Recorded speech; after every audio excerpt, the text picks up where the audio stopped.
Dobrý deň, sledujete reláciu Portrét.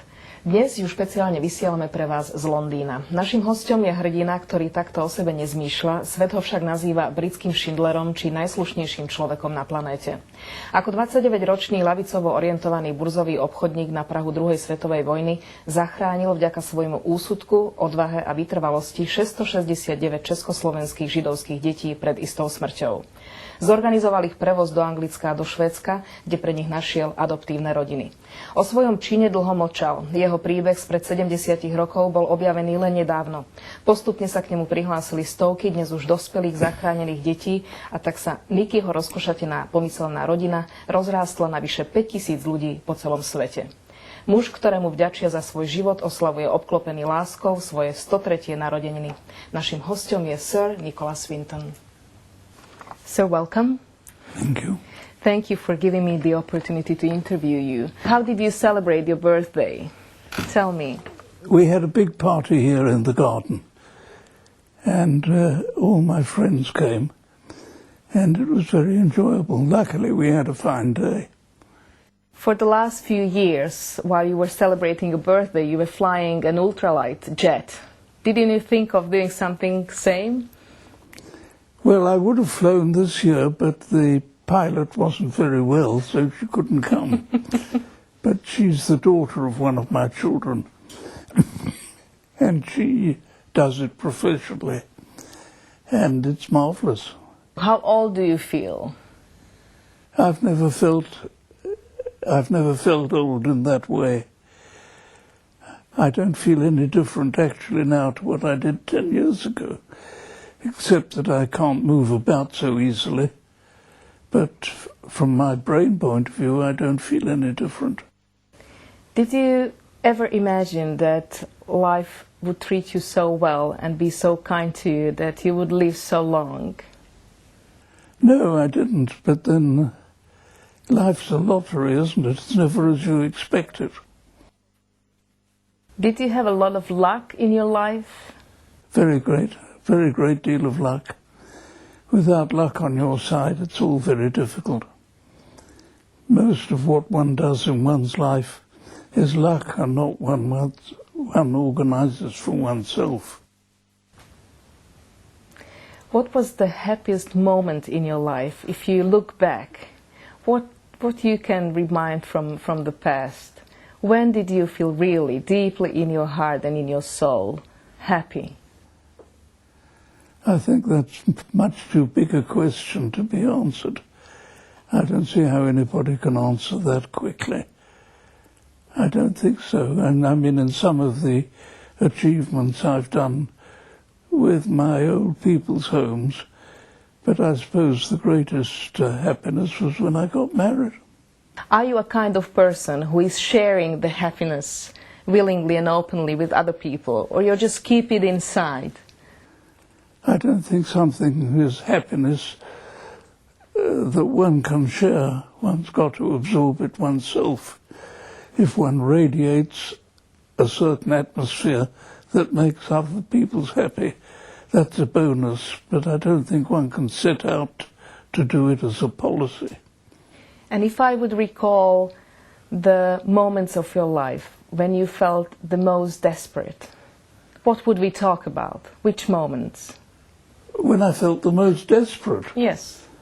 Oh, there must have been times during the war, during the air raids, when one felt the most desperate. Because things were happening to you about which one had no control. It was just destiny, whether the bomb fell on you or someone else. So I suppose that's when one felt most desperate in a way, because one was impotent. Do you, sir, believe in God? No. You want a quick answer? After all what you went through, you don't believe that God exists? No. No, I don't. At the moments when you had to hope for something better, and call it luck or whatever, did you think of something special? Did you pray? How did you act when you could not influence the happenings around you? If you don't believe in God, so what did you do? I think one can only believe in what one does oneself is correct. I mean, there's so much misery about nowadays, so many terrible things going on. I don't know. I mean, if there's a God, why does he let them happen? Why is there all this misery and destruction and slaughter? No, I'm afraid I can't believe. I'm an agnostic. But you've been baptized as a Christian. Yes. And your mum, she has Jewish roots. My parents were Jewish, but they didn't go to synagogue. When I was at school, I was an ardent Christian, and I was baptized by the, I think, Bishop of Canterbury, and I was very religious.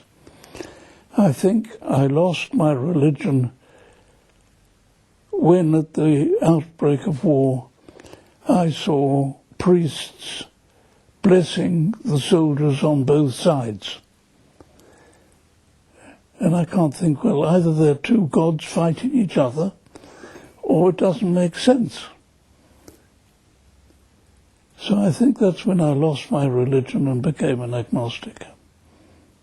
It's very hard for us to imagine a 29-year-old young man who had never ever before been in Czechoslovakia, that he is suddenly changing his plans, and instead of going to skiing to Switzerland, he comes to Prague, he looks around him and he sees those many families in need, and something inside him moves.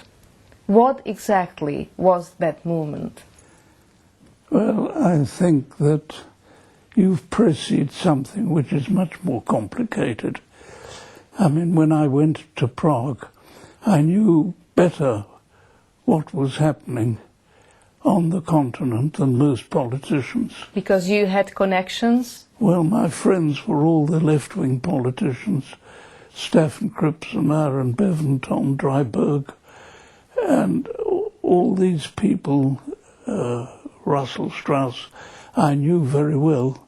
I knew what was happening, and because of my then Jewish connections, we were already giving refugee to those people who were in danger in Germany.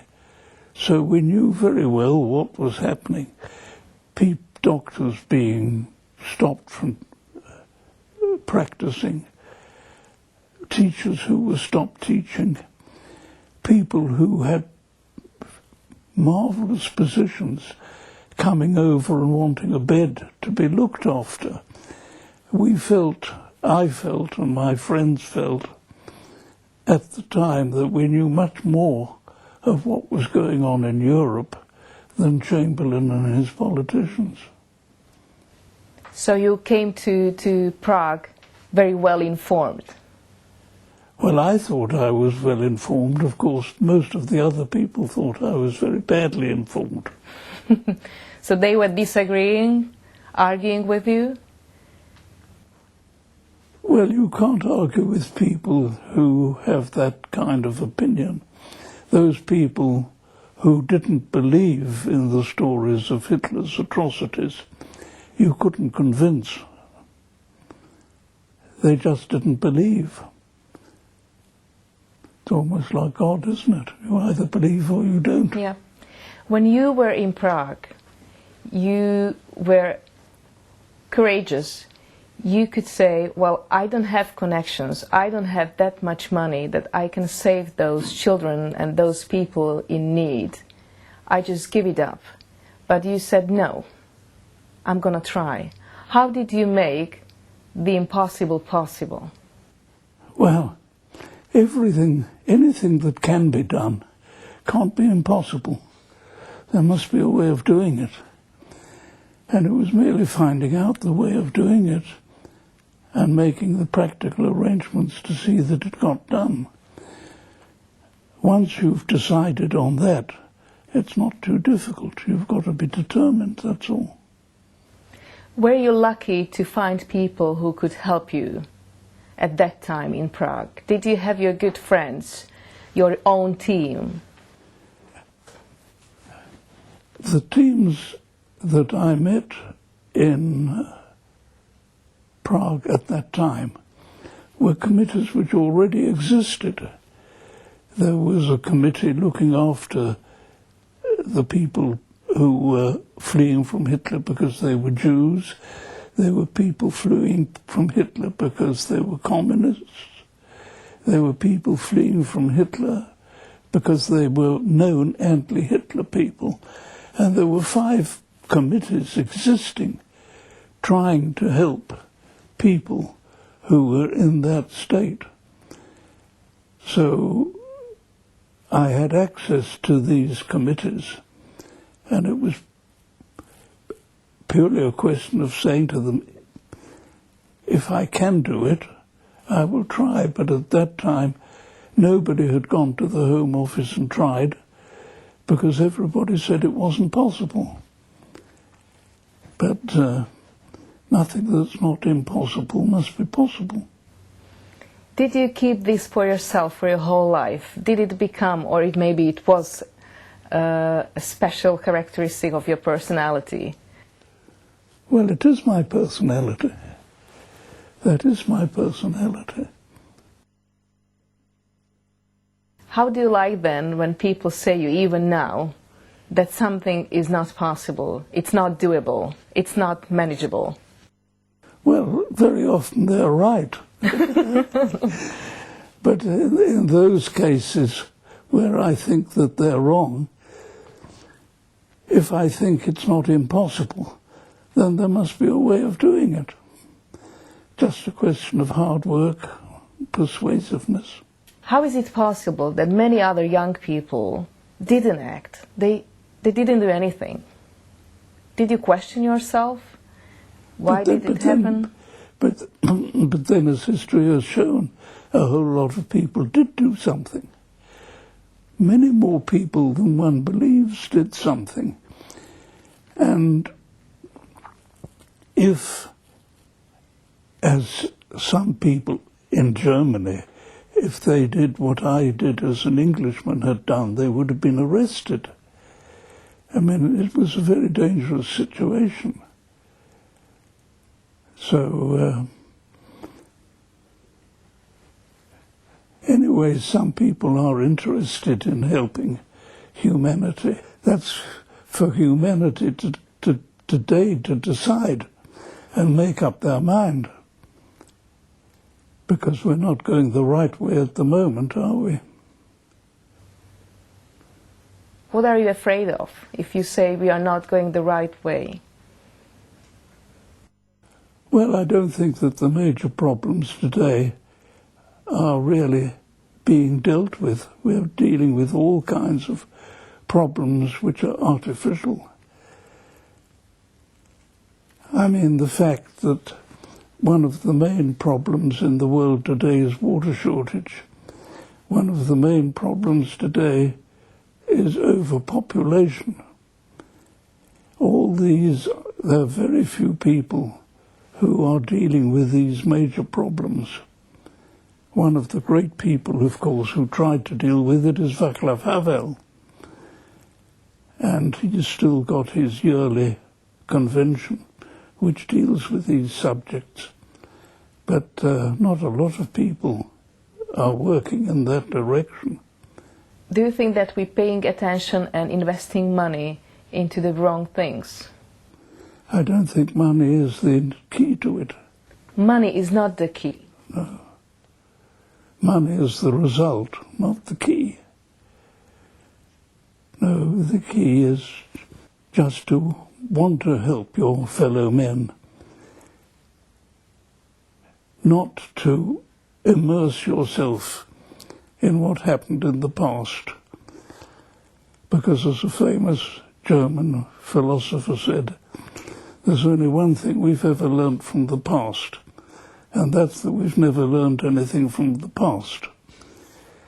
And yet, everything today, even this film you're making about me, is dealing with the past.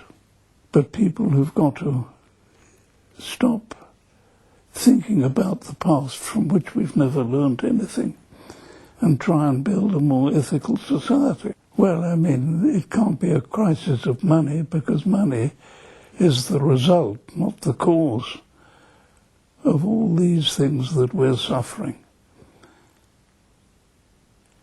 But, I mean, if people lived according to the ethics, which is the standard of all religions, there wouldn't be a problem.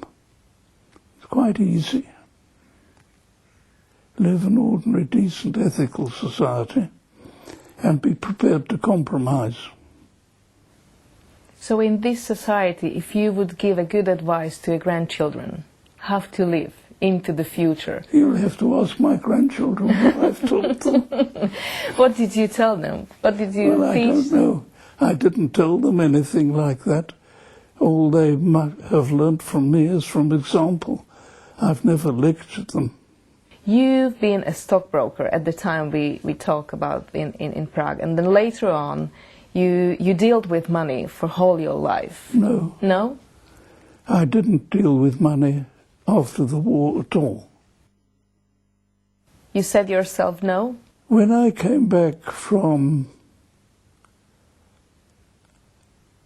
Czechoslovakia in '39, and I met people on the stock exchange, and I was still in my Red Cross uniform, and some of them came up to me and said, "We'll never beat this chap. The only thing we can do is to make the best conditions we can." I never went back to the city again. Never. I mean, I know nowadays the papers talk to me as the stockbroker, but I never stockbroked since the war. Never went back to the city. Do you believe that money did more harm or help in the world? Well, money can't do any harm in itself, can it? Because without money one couldn't exist. You've got to have something to foster the means of exchange between people. No, it's the value of money, the value people put on money, the amount of money that they think that they need, and to avoid the almost greediness which exists nowadays, which has got nothing to do with need. At the time when you helped to save those almost 700 children, those foster parents and your agency, you had to pay £50 for each child. Well, I didn't, but yes, I had to find somebody, yes. I don't know what is the exact equivalent of those £50 today, but maybe 4,000 euros, something like that. Do you think today, if something similar would happen, would people be willing to pay such an amount for saving a life of a child? Oh, I think so, yes. Do you think you would find more people? I think they'd find enough people. There's no means of doing it today. Tell me a little bit more about those foster parents. Who were those people? Wealthy? Poor? Well, a lot of them, of course, were the people who took a child and who were able to. Then there was the famous musician, Mira Hess, the famous pianist. She paid a lot of the £50 guaranteeing children. And there were lots of people who came forward and did that. The £50 was a lot of money in those days, some thousands of pounds today. But it wasn't one of the things which stopped us bringing children in. No, the difficulty was finding a family to take the child. I know that you were very young at that time, but didn't you think of taking a child yourself? I'd never thought of that. You'll have No? to... No, I'll answer that next time you talk to me. Didn't you feel a kind of ashamed for England as a country because you didn't get that much support from the government? Didn't you feel like they gave it up? I don't see how one can talk about being ashamed of a country which beat the biggest tyrant that the world has ever known, how can you be ashamed of that? Mother went on my behalf to the Home Office and said merely a simple question. We want to bring unaccompanied children into the country. Will you give us permission to do it? And next day they said yes, and here are the conditions. There was no problem with the government at all. America, there was a big problem. They just refused. And then rest of the countries of the world as well. Well, we didn't have time to try all the countries of the world, but we weren't successful except in England. America would have been a big help at that time. But they didn't. No. The last transport, which was the biggest one. You had more than 200 children in that transport. Yeah. And they never made it to England. You had more than 200 families at the Liverpool station waiting for them. Yeah. Tell me if you can recall that moment. What did you go through at that moment? Well, it's just great disappointment, isn't it? Quite apart from all the hard work you've put in, you had 250 children exposed to the Nazis, who up to that time, of course, had helped us. We were getting out of Germany the people they wanted to get rid of. Yeah. So it wasn't a question of having interference the whole time from the German troops. I mean, the television pictures of the children getting on the trains at that time show the German troops helping the children into the train. So, I mean, the authorities wanted to stop them going in, but once they had the proper papers, there was no hindrance actually for them going. In fact, they were helped. But for the last 250, I only know one or two who were on the train who survived, but I don't really know the history of it, what happened. What was your reaction? Well, you can't be reaction except very disappointed and upset. Terrible. When was the whole initiative of Kindertransport a closed chapter for you? When the war started, I was first of all in charge of an ARP depot, and I organised an organisation to look after the children who we had brought over, to see that it was all satisfactory, and my mother was in charge of that. She looked after that. And after that, really, I knew nothing about it, till really fairly recently.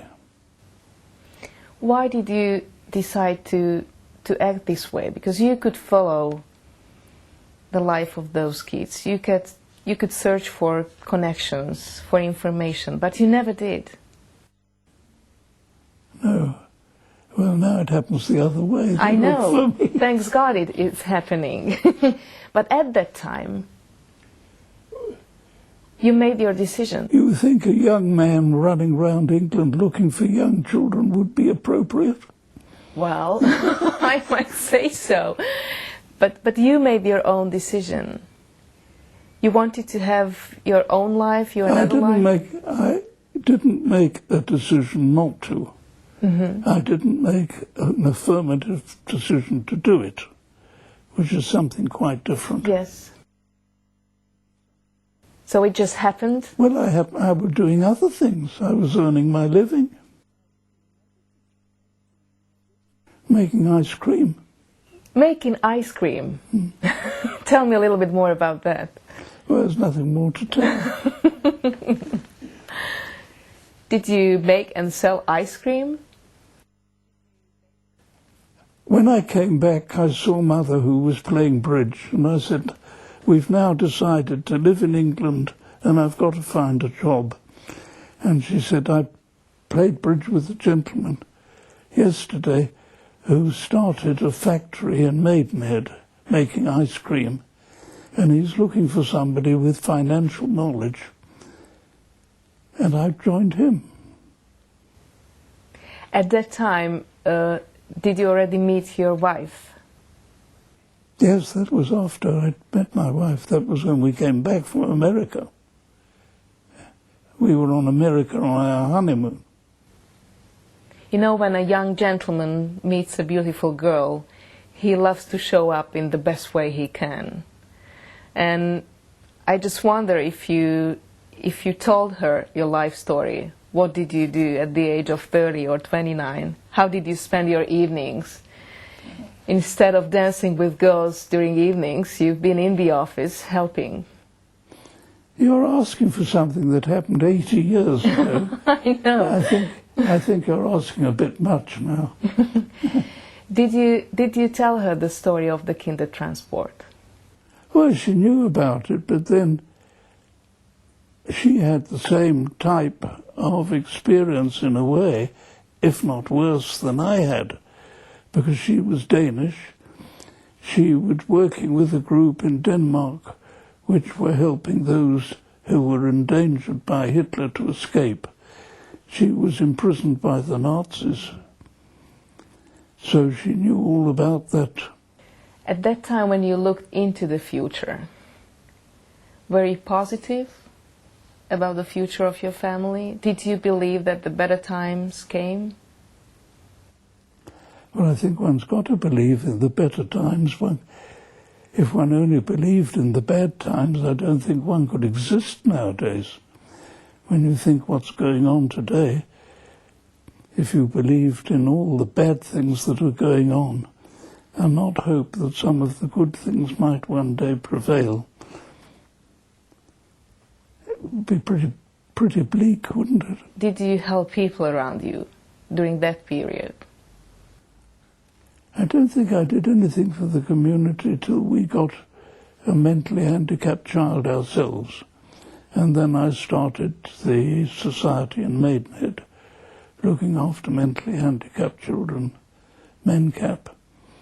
And later on I started homes for old people, yes. And why old people? You could choose anything else. Old people are more vulnerable than young people, aren't they?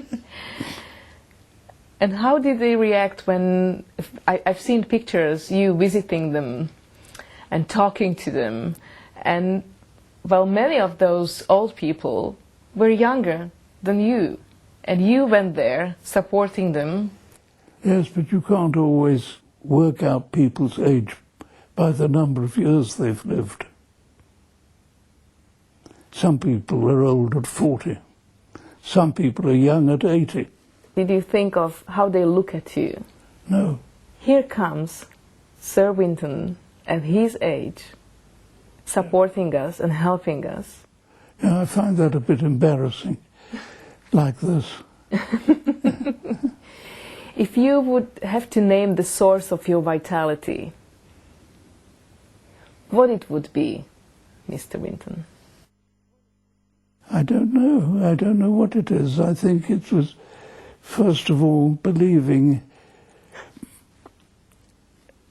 in a feeling that your body knows very well how to look after itself, and that every time you read things for killing bugs, killing this, killing that, I think people are unjustly upsetting their immune system by keeping on taking drugs which are quite unnecessary, and therefore upsetting their immune system. But that's my private idea. Not many people believe me. But it's worked for me. I don't want to sound unpolite, and you don't have to answer this question, but I would like to ask you, are you afraid of death? I'm not looking forward to it.